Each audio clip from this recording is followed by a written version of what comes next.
a sense of place. And in this week's programme, Maurice Lindsay visits Stranraer in the southwest corner of Scotland. The late and lamented Field Marshal Goering is once said to have remarked that when anyone said the word culture, he reached for his gun. There was a time when if anyone said the word Stranraer near me, I immediately thought of heritage destruction.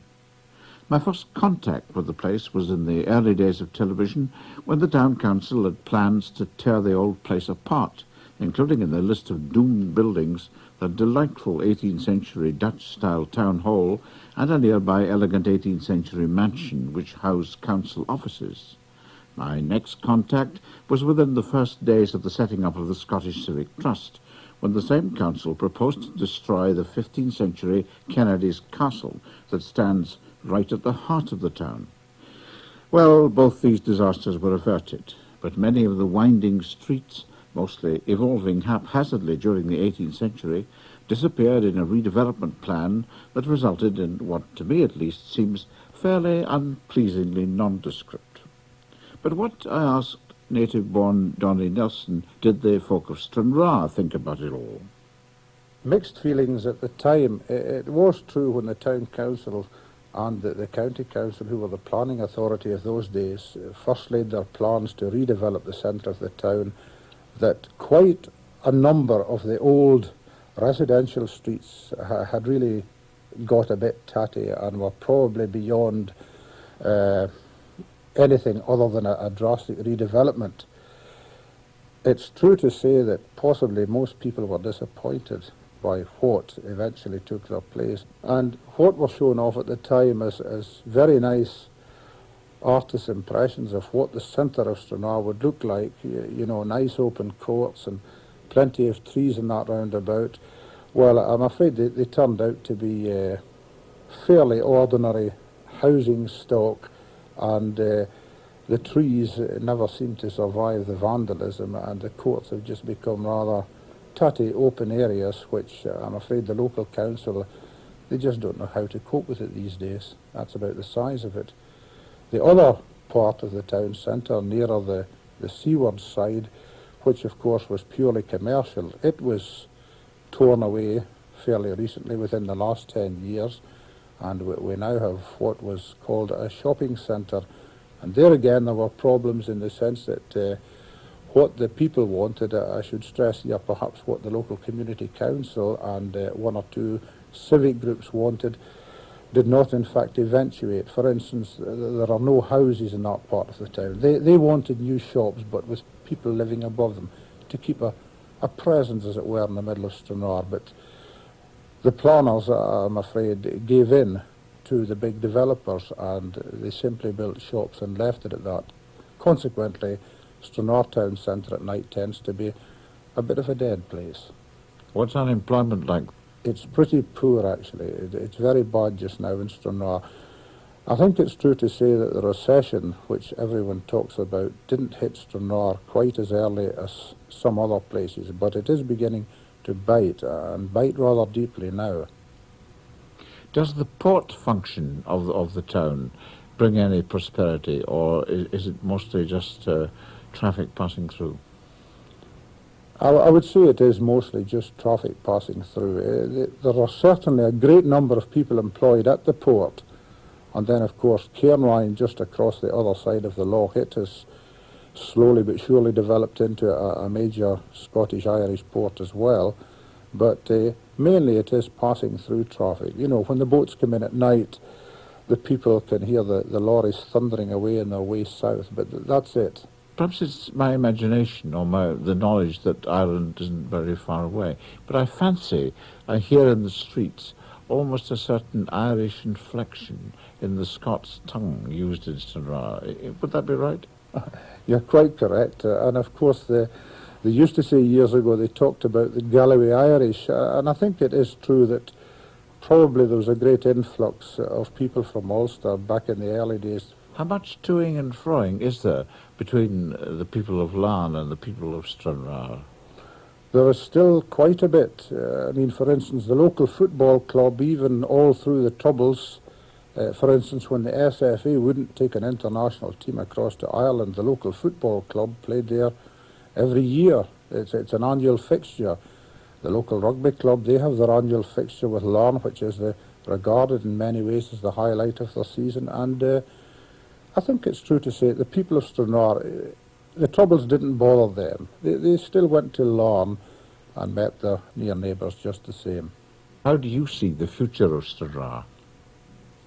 I think Stranraer would probably continue, certainly within the next couple of decades, along the same lines as the last 20 years, that perhaps the population, in fact I'm quite sure the population will keep slowly rising, because just for instance a week ago population figures were issued which showed that Stranraer was the only point in the Rins of Wigtonshire which in fact did grow over between the last two censuses, and whereas all the villages were slowly but surely declining. It's obvious that people, they don't want to live at the small villages round about now. It's a sad but true fact that they simply can't afford to, particularly in these times, and they do tend to look now for houses in Stranraer.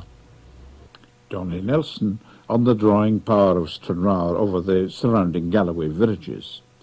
In view of all that, and since clearly Stranraer still gives off the feeling of being the centre of an agricultural community, I drove out of town and down the Rins to the farm of the Wrights with its beautiful view across Luce Bay.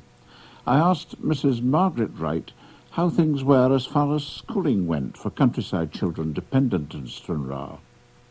I feel that perhaps rural children for secondary education are reasonably disadvantaged in that they have a lot of travelling to do. For many of them it means leaving home very early in the morning, and in winter months certainly not getting home in daylight.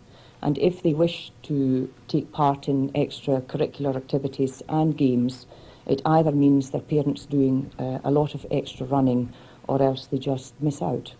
So far as the day-to-day schooling is concerned, are they collected or do you have to drive them in? With the new Scott Map proposals, which came into force on the 5th of January, I think I'm correct in saying, there are collection points, and provided your children either walk or are taken to fairly reasonable collection points, then the local authorities provide transport from there on in. Does this mean that other people moving around find it difficult in this part of the country? The problem of rural transport, obviously, when there isn't a very good rail service, some directions no rail service at all, and presumably not a particularly good bus service, they must be quite acute here. It is fairly acute, and I would certainly feel that it has affected people perhaps choosing a job in this particularly rural area. Unless they have a car, public transport for their wives or the weekend shopping or their children is just practically a non-event. We certainly feel fairly cut off because we are 80 miles, say, from Dumfries, 80, 90 miles from Glasgow. We are supposed to be served by a goat track on one side going to Dumfries and a sheep track on the other going north to Ayr. Well, I actually came down the sheep track, I think. Yes. You've got it did seem a little better than that. Yes, I think perhaps that was being a little unfair, but considering the volume of traffic, particularly since Cairn, Ryan and Stranraer became very busy ports, the A75 and the A77 were really not fit to cope with all this traffic. And after all, we only have the two main roads. People have got to go one or the other. There's no other way out of the district or in for all this lorry, heavy traffic and business that it's bringing to the area. As far as the farming life here is concerned, what do people mostly do round about here? I mean, is it arable or is it cattle or what is it? Well, it's predominantly, Wigtonshire is known as a dairying district, and it is fairly, we have one or two very big creameries here. It's famous for its dairy cows and big dairy herds, and it's supposed to be the land of milk and honey. Is there any particular kind of cattle that are the speciality of the area? I know the Galloway cattle come from here, but are they still the predominant breed, so to say? Yes and no. There's still one or two very good nucleus herds, but I'm sorry to say that continental breeds have certainly crept into the area. Why? Well, perhaps Scottish breeders, and they're really the quality breeders of the world. Scotland at one time was considered the stock breeding country in the world.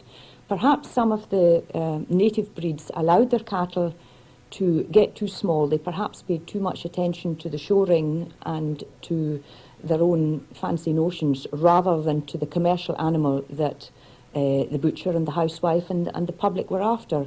And the continental breeds gave us a shake-up, and I hope that Scottish breeders will take note and breed their cattle bigger and leaner, what the general public are going to buy. After all, we're there to make a living, not just to look at nice cattle, and in doing so we really must produce what they're after. Margaret Wright. Stranraer is, of course, the Scottish terminal for the shortest sea crossing between Britain and Ireland. At the turn of the century, Stranraer also had a twice-weekly steamer service to Glasgow and a fortnightly service to Liverpool, calling en route at the leisurely little ports that once lined the Solway estuary and which now, of course, are silted up and served by lorries. It's mainly container traffic that dominates the port of Stranraer these days, some of it obviously European. There's a certain anonymity about these great steel boxes piled high on top of each other, waiting either for outward shipment or being picked up by road transport to travel the roads of Britain. An anonymity that almost seems to deprive a harbour of its traditional human-scale liveliness.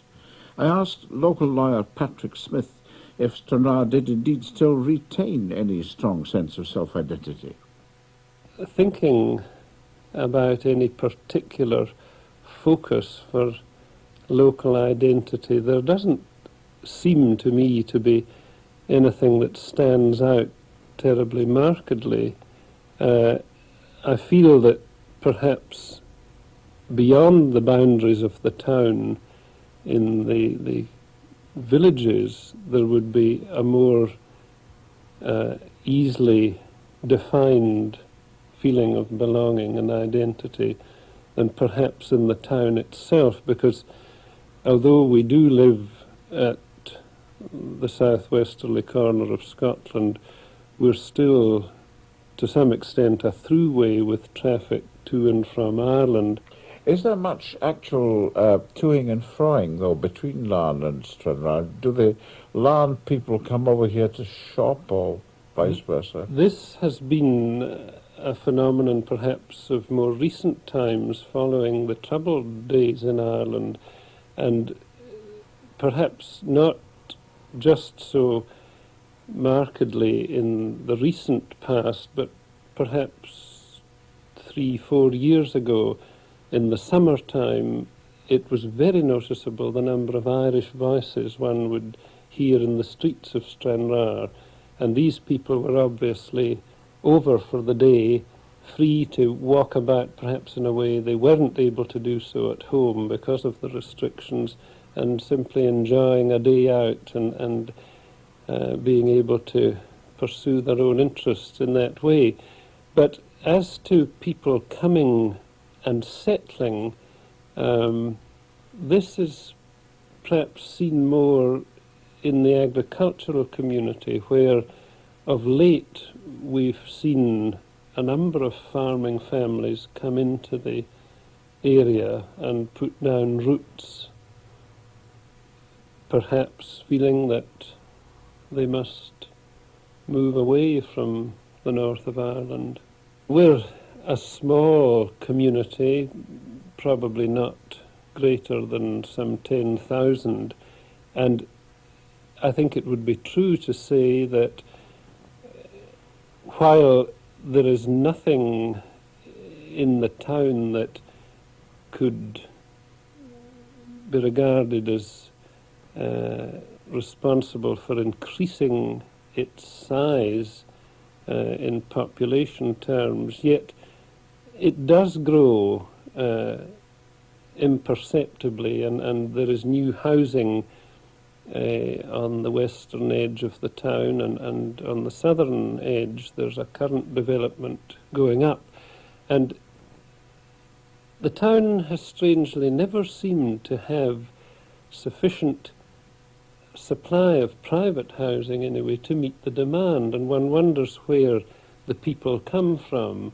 And I think to some extent there are, well, it's a general drift from the country to the town. Patrick Smith. Another less perceptible drift is the air of legend and centuries of history that wafts about this western seaboard of Galloway. Claverhouse once made his presence known. Nasty things happened to witches and covenanters, and there were plenty of brownies and fairies, in both cases, of course, the old-fashioned varieties, who saw to it that nasty things also happened to ordinary people. I asked schoolteacher Jack Hunter how much of this had found its way into local literature. I've been interested by the tremendous quantity of Galloway writing. I've been fascinated to discover how many local people wanted to write about their local area, and I've been interested to notice how many fairly well-known names in the literary world on the basis of sometimes a fairly brief acquaintance with Galloway or acquaintanceship with Galloway have been stimulated to write books set in this area. I'm thinking, for example, of John Buchan's book, the 39 Steps, or of Dorothy Sayers' book, The Five Red Herrings, or Freeman Wills Croft's John McGill's Last Journey, or that marvellous poem of Robert Louis Stevenson, called simply To S.R. Crockett, the one that begins, blows the wind today, and the sun and the rain are flying, which is, I think, the finest piece of poetry ever written about Galloway. In fact, more authors from outside than, as it were, natives. No, most of the books about Galloway tend to be by natives, but almost all the good books tend to be by outsiders. What are some of the characteristics about Stranraer that have struck you in your 20 years teaching here? I think one of the things that an outsider notices most about Stranraer is what one might perhaps call the Irish connection. There's a very long, I think, and continuing link with things Irish. I imagine it would begin probably in the 19th century, if not before, with immigration from Ireland, with people looking for work. And when I first came here, one of the notable features of the summer scene was the influx of potato digging squads from Ireland in June. They came to this area, and then as the potato harvest passed in this area, they moved further north following the potato harvest. That seems to be past now, but the increase in ferry traffic with Ireland has maintained the Irish connection, and perhaps sadly from the point of view of the people concerned, the troubles in Ireland have led to a considerable number of Irish people coming to live over here. Some Irish people, I believe, even live in Stranraer and continue to work in Ireland. So the Irish connection, I think, is something that strikes one. Perhaps it makes Stranraer a little different from the rest of Galloway. Always seems to me that Stranraer is in many ways untypical of Galloway. Has it something to do with the fact that it's relatively isolated, tucked away down here, almost the extreme southwest of Scotland? Yes, I think the isolation is an interesting point. I think that prior to the changes in local government, the bringing in of the regional authorities, Stranraer people, I would have said, on the whole, were not conscious of being isolated.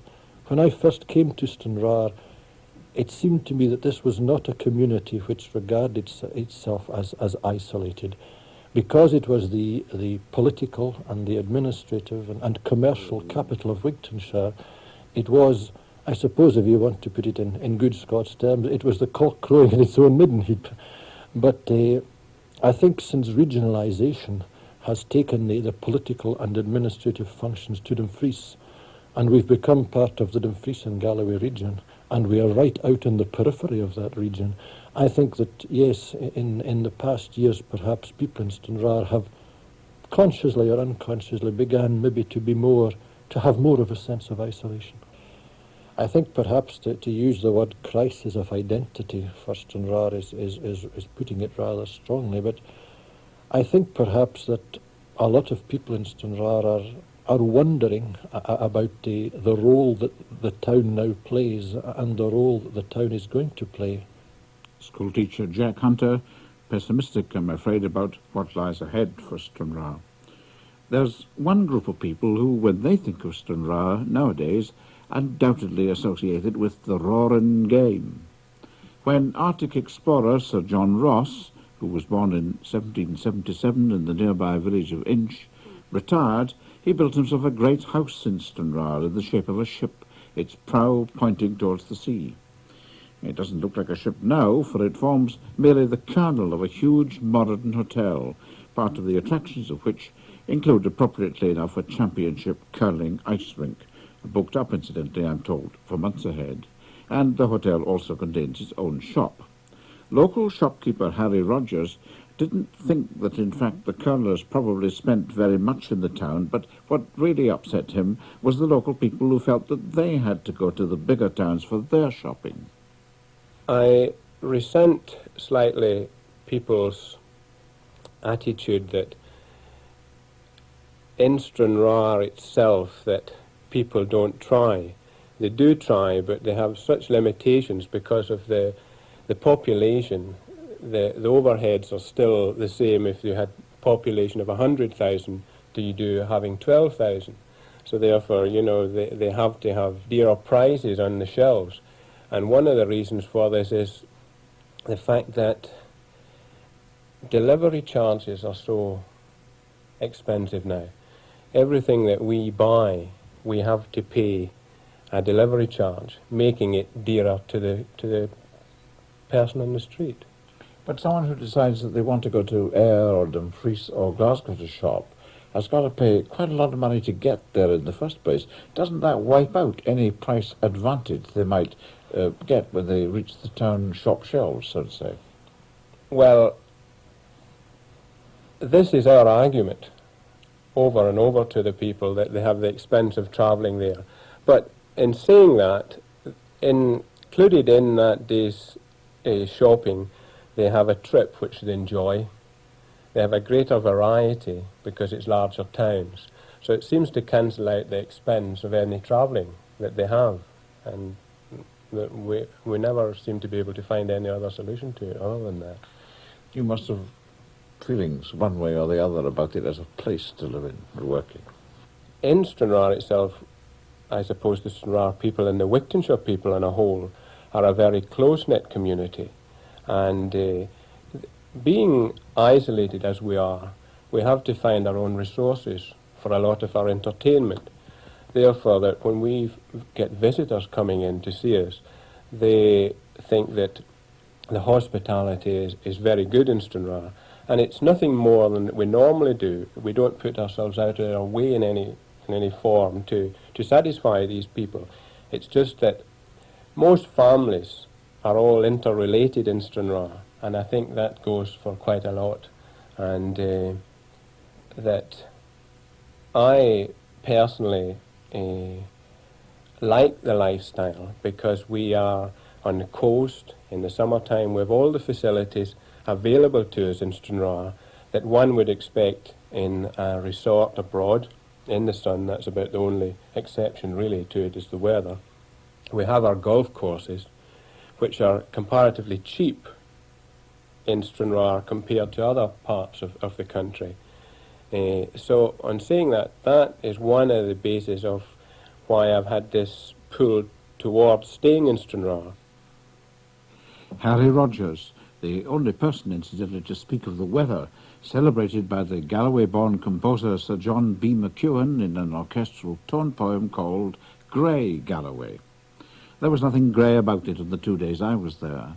The cold winter sun sparkled Loch Rann and sloped bracingly across the green Galloway hills. It was all very lovely, very satisfying indeed.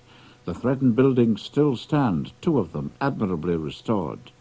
And you know, if anyone now threatened to pull down 15th century Kennedy's castle, I really think they'd blip him on the head with a curling stone.